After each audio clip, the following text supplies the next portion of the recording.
Magandang araw mga kaibigan. Bigyan natin ngayon ng reaction opinion itong article sa Philippine Star 1PH, 1 News PH. Tungkol ito sa response ng ICC prosecutor doon sa petition interim release ng kampo ni PRRD. Nagsalita na po sila. Tingin ko malaking pag-asa na makakalabas na ang ating minamahal na Tatay Digong. Ito po yung article. ICC prosecutor to respond to Duterte release plea. So, June 15. Ngayon, June 15 ba ngayon? Yeah, June 15. Okay. Duterte's defense team claimed that the prosecution has confirmed its non-opposition to interim release provided that certain terms and conditions are met. Without directly confirming its position on the matter, the Office of the Prosecutor of the International Criminal Court said it will respond to the request for interim release of former President Rodrigo Duterte. In a statement sent to the Philippine Star Friday night, the OTP, or the Office of the Prosecutor, said it will send its response to the ICC pre-trial Chamber 1 handling the ongoing proceedings. Ito yung response, ano? The prosecution will file a public version which will clearly set out its position on the defense application, it said. Okay. So, anong ibig sabihin nito?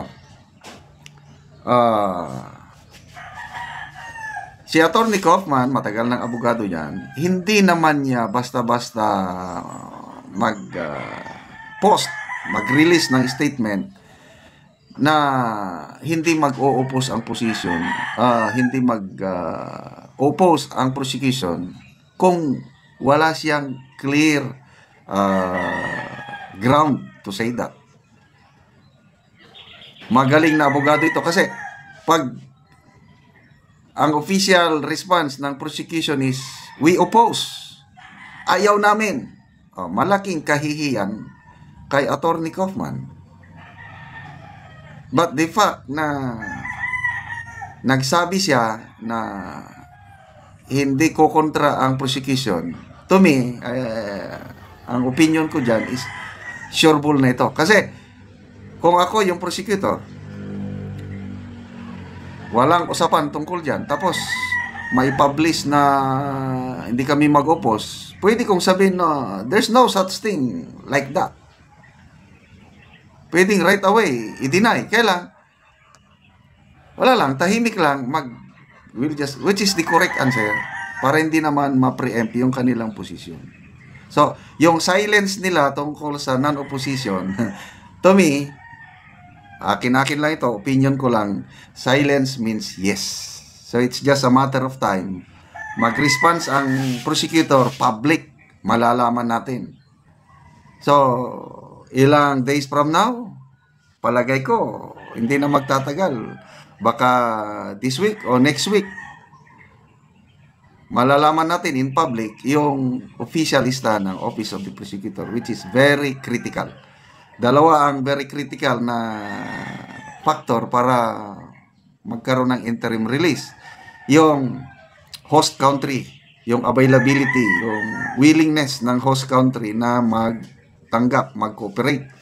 Meron na. Tapos ito, yung prosecution.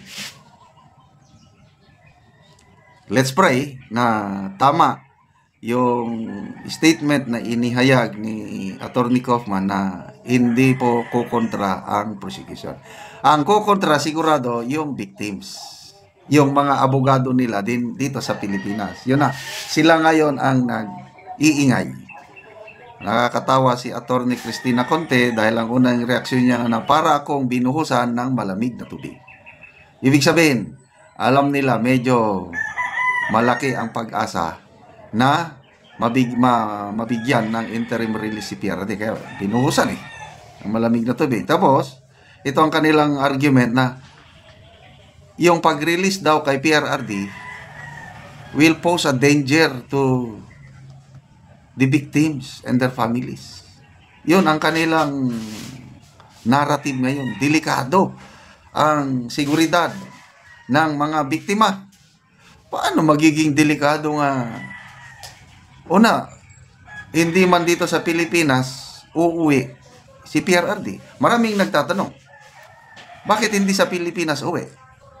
Dapat ang tatanggap kay PRRD, it should be a member country.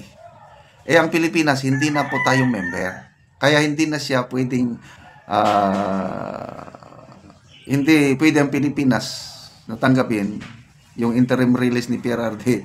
Dahil hindi naman. Plus the fact, ang Marcos Jr. administration ang nagpadala kay PRRD sa ICC. Kaya imposibleng tatanggapin nila dito. Kaya, yun po ang dahilan bakit hindi pwedeng uwi sa Pilipinas si PRRD kahit ma-approve pa yung interim release. It should be another country na member ng ICC. So, akala ng karamihan, akala ko rin Malaysia kasi nandun si BP Sara nung Independence Day. Nung una kong research, member ang Malaysia. So, pwede. But later on, nalaman ko, nag-withdraw pala kaagad ang Malaysia. 1 month after na nag-join, dahil maraming kumontra, withdraw kaagad. So, ang ano na lang is, haka-haka lang ito, opinion lang, baka Japan. Kasi, ang paborito daw na country ni PRRD is Japan. So, maganda naman ang relasyon niya sa Japan nung presidente pa siya. Kaya, sana Japan para mas malapit siyang bisitahin. So, kaming pamilya, maghahanda na kami, bibisita kay PRRD pag makalabas siya. Basta dito lang sa Asia. Kung sa Europe, ay wala kaming visa papuntang Europe. Okay, salamat mga kaibigan.